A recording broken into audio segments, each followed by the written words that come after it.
राजधानी जयपुर की। तो जयपुर में भारतीय जनता पार्टी के बैठक आज दिल्ली रोड स्थित राजधानी राजस्थान में होगी और बैठक प्रदेश बीजेपी कोर कमेटी के सदस्य इसमें मौजूद रहेंगे। बीजेपी के राष्ट्रीय महामंत्री सुनील बंसल इस बैठक को लेंगे। तो लोकसभा चुनाव के लिए मिशन 25 को लेकर बैठक होगी। इस बैठक में सत्ता और संगठन दोनों के सदस्य मौजूद रहेंगे। मुख्यमंत्री भजनलाल शर्मा भी बैठक में शिरकत करेंगे। डिप्टी सीएम दिया कुमारी और प्रेम प्रकाश बैरवा भी मौजूद रहेंगे। तो इस बैठक में क्या कुछ ताजा अपडेट है, क्या कुछ इस बैठक का प्रारूप रहेगा, इन सारी बातों को जानने के लिए सीधा रुख करते हैं जहां ये बैठक हो रही है। वहां हमारे वरिष्ठ संवाददाता दुर्गेश एन भटनागर मौजूद है। जी दुर्गेश, आज जो ये बैठक होने जा रही है, इस बैठक में अभी ताजा क्या अपडेट है और क्या कुछ खास होने वाला है?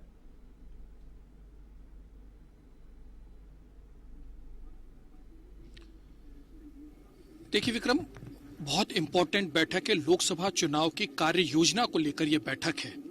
इस बैठक के अंदर मुख्यमंत्री भी शिरकत करेंगे, कुछ ही देर में वो पहुंचने वाले हैं। उप मुख्यमंत्री दिया कुमारी भी कुछ देर में पहुंचने वाली है, लेकिन प्रेमचंद बैरवा जो उप मुख्यमंत्री वो पहुंच चुके हैं। संगठन के जो हैं कई नेता यहां पर पहुंच चुके हैं। अरुण सिंह जो प्रदेश प्रभारी हैं वो पहुंच चुके हैं। उनके साथ साथ अगर हम बात करें प्रदेश अध्यक्ष सीपी जोशी वो पहुंच चुके हैं और कई नेता जो हैं वो अभी तक यहाँ पर पहुंच चुके हैं। और राष्ट्रीय महामंत्री जो है सुनील बंसल साहब जो है वो इस बैठक की जो है वो अध्यक्षता करने वाले हैं। और आपको ये भी बता दें, अभी तक जो बैठक जो है वो कुछ ही देर में शुरू होगी। लोगों का आना अभी लगातार जारी है। दिल्ली रोड पर राजस्थली रिसोर्ट है, वहां पर यह बैठक आयोजित की जा रही है। और देखिए 2024 में जो 25 सीटें राजस्थान की हैं उसको लेकर जो है ये पूरा जो है वो बैठक का जो है मुलचुल जो मामला है वो उसी को लेकर है। जो लुब्बे लुबाब अगर हम बात करें तो लोकसभा चुनाव में 25 सीटें राजस्थान को लोकसभा की कैसे मिले बीजेपी को, इसको लेकर ये बैठक है। और इसकी कार्य योजना के ऊपर जो है वो चर्चा विचार विमर्श और संवाद किया जाएगा। देखिए बता दें कि आपको 2025 में किस तरीके से आया, क्योंकि जो हिंदी बेल्ट है उसके अंदर बीजेपी का अच्छा खासा जनाधार है और पहले भी बीजेपी यहां से 25 सीटें जो है वो जीतकर लोकसभा की ले चुकी है। तो ऐसे में इस बार भी कोशिश यही है, क्योंकि अब डबल इंजन की सरकार है और उसी को लेकर क्या कार्य योजना जो है वो तैयार की जाए और उसके अकॉर्डिंग जो है राजस्थान में जो है 25 सीटों पर जो है फोकस किया जाएगा। सबसे बड़ी बात यह कि इस बैठक के अंदर सत्ता और संगठन दोनों को जो है वो शामिल किया गया है। संगठन किस तरीके से आगे बढ़ेगा, किस तरीके से ग्राउंड पर जाएगा। देखिए विकसित भारत जो योजना है उसकी जो यात्रा है वो लगातार चल रही है। उसको लेकर भी बहुत जो है वो फोकस्ड होकर जो है वो मुख्यमंत्री भी काम कर रहे हैं और प्रधानमंत्री की तरफ से भी लगातार जो है इसको लेकर बराबर मॉनिटरिंग की जा रही है। विकसित भारत संकल्प योजना एक बहुत इंपॉर्टेंट जो है वो कहना चाहिए कि योजना है केंद्र सरकार की। उसमें सारी जो 39 केंद्र सरकार की लोक कल्याणकारी योजनाएं, उसमें अगर कोई वंचित रह गया है तो उसको किस तरीके से जोड़ा जाए, किस तरीके से लाभ जो है उस तक पहुंच सके, इसकी जो है वो कोशिश की जा रही है। और इसके अंदर जो है मंत्री, विधायक और बड़े संगठन के नेता हैं वो शिरकत कर रहे हैं लगातार। और कोशिश इसी बात की है कि कोई भी जो तबका है वो छूटना नहीं चाहिए। तो इन्हीं सारी चीजों को लेकर जो है ये बैठक की जा रही है। सत्ता और संगठन के सामंजस्य को बिठाते हुए किस तरीके से लोकसभा चुनाव में जाना है, वो कौन सी लेकुनाज रह गए जो विधानसभा चुनाव में जो है वो कहां जो चीजें छूट गई है उनको किस तरीके से वापस पटरी पर लाना है। जहां जहां बीजेपी कमजोर है वहां पर किस तरीके से कार्य योजना बनाई जानी चाहिए कि ताकि वहां पर भी जो है जो बीजेपी है वो मजबूत हो सके और लोकसभा चुनाव में जो है वो जा सके, आम इंसान तक पहुंच चुके।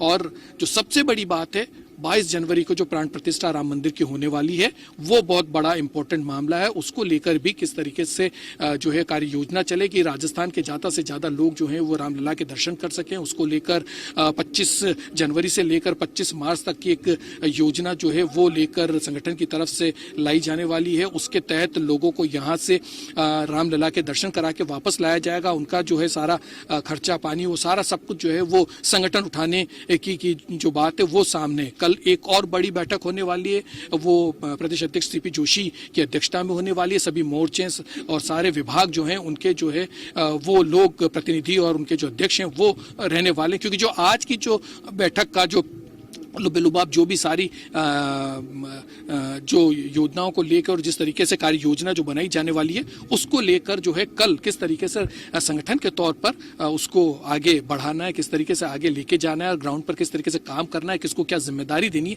इनके ऊपर मंथन किया जाएगा। विक्रम जी जी बिल्कुल दुर्गेश, ये पूरी एक प्रारूप आपने बताया क्या क्या कुछ इस बैठक में हो सकता है, लेकिन अभी चर्चा, हालांकि ये बहुत दूर की बात है, लेकिन चर्चा ये भी आ रही है सामने कि इस बार कुछ नयापन होगा लोकसभा चुनाव में। जिस तरह विधानसभा चुनाव में नए और युवा चेहरे दिखे, तो इस लोकसभा चुनाव में भी कुछ नयापन और युवाओं की संख्या भी ज्यादा हो सकती है। क्या इस पर भी कुछ चर्चा हो सकती है?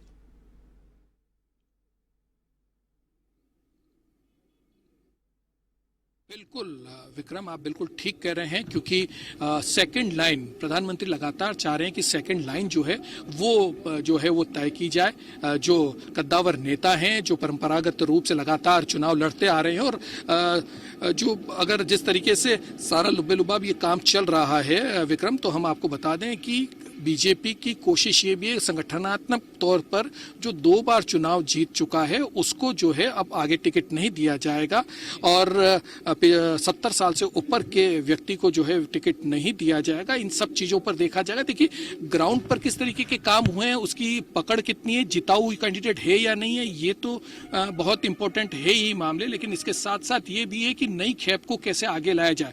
हमने विधानसभा चुनाव में भी देखा कि कई नए और युवा चेहरों को आगे लाया गया, और मंत्रिमंडल जब गठन हुआ है तो मंत्रिमंडल में भी बड़े नए चेहरे हैं, और यहां तक कि मुख्यमंत्री खुद जो है पहली बार जीत के आए हैं और उनको जो है वो कमान सौंपी गई है प्रदेश की। तो ऐसे में सीधे तौर पर संदेश ये है कि जो कद्दावर नेता हैं, जो लगातार जो पार्टी के साथ जुड़े रहे हैं और उसके साथ साथ जो बहुत उनको लंबा एक्सपीरियंस हो गया, तो उनका एक्सपीरियंस का फायदा किस तरीके से, उनके अनुभवों का फायदा किस तरीके से मिले, लेकिन जो यूथ हैं, जो युवा लोग हैं, उनको किस तरीके से आगे लाया जाए। क्योंकि देखिए बीजेपी जो है विकसित भारत बनाना चाहती है और साथ में पार्टी को भी उतना स्ट्रेंथन करना चाहती है। 2050 तक का टारगेट लेकर बीजेपी संगठन के तौर पर चल रही है कि लगातार जो है 2047 तक विकसित भारत बने, उससे पहले जो है सत्ता में बीजेपी ही रहे। इस बात की जो है मुहिम लगातार चल रही है। संगठन को किस तरीके से मजबूत करना है, इस बात की भी लगातार मुहिम चल रही है, और नए जो है अभिनव प्रयोग भी जो है बीजेपी अपने संगठन में करती हुई नजर आ रही है। युवाओं को आगे लाने की बात बिल्कुल है।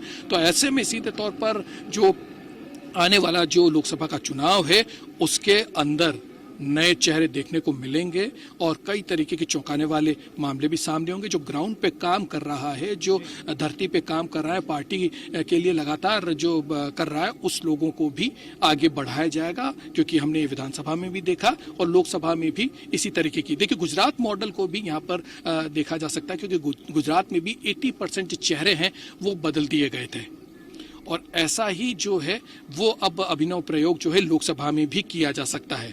और इसी की तैयारियों को लेकर, इसी की कार्य योजना को लेकर, इसी के फीडबैक को लेकर जो है वो अंदर मंथन चल रहा है।